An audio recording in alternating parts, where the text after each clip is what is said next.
காடேஸ்வரா கிச்சன்லேருந்து கலா Panneerselvam.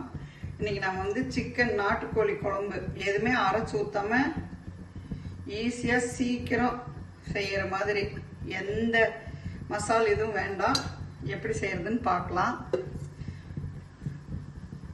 Cooker வச்சிருக்கிறேன், எண்ணெய் ஊற்றி கடுகு போட்டேன், ஒரு 10 சின்ன வெங்காயம், ஒரு 4 வரமிளகாய் எடுத்திருக்கேன், கருவேப்பிலை, அவ்வளோதான். இப்போ அலசி வச்சிருக்கிற சிக்கனை போட்டுடலாம்.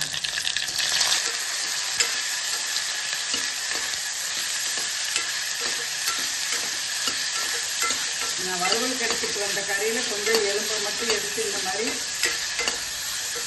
குழம்பு வைக்கிறோம். ஒரு 2 ஸ்பூன் மல்லித்தூள், வெறும் மல்லித்தூள். இது கறி மசால், சிக்கன் மசால், உங்களுக்கு என்ன மசால் பொடி இருக்குதோ, மட்டன் மசால் எது இருந்தாலும் அதில் ஒரு 2 ஸ்பூன் போட்டுக்கோங்க. இப்போ குழம்புக்கு தேவையான உப்பு, மஞ்சள்தூள் அள்ளி ஊற்றி மூடி வச்சுருவோம். நீங்கள் இன்னும் குழம்பு இன்னும் திக்காக வேணும்னு நினச்சிங்கன்னா நீங்கள் இன்னொரு ஸ்பூன் மல்லித்தூள் போட்டுக்கலாம். இன்னும் காரம் தேவைப்படுறவங்க வெறும் வரமிளகாய்த்தூள் போட்டுக்கலாம்.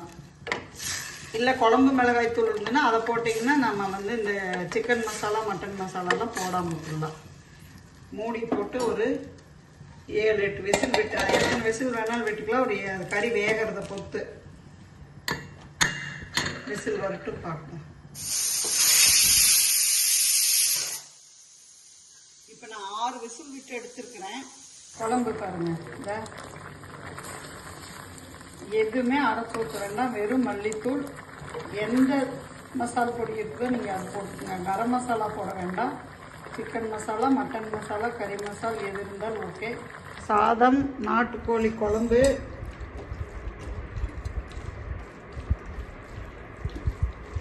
நீங்கள் இந்த மாதிரி ஒரு தடவை குழம்பு மட்டும் வச்சு பாருங்கள், என்ன டேஸ்ட்டாக இருக்குன்னு.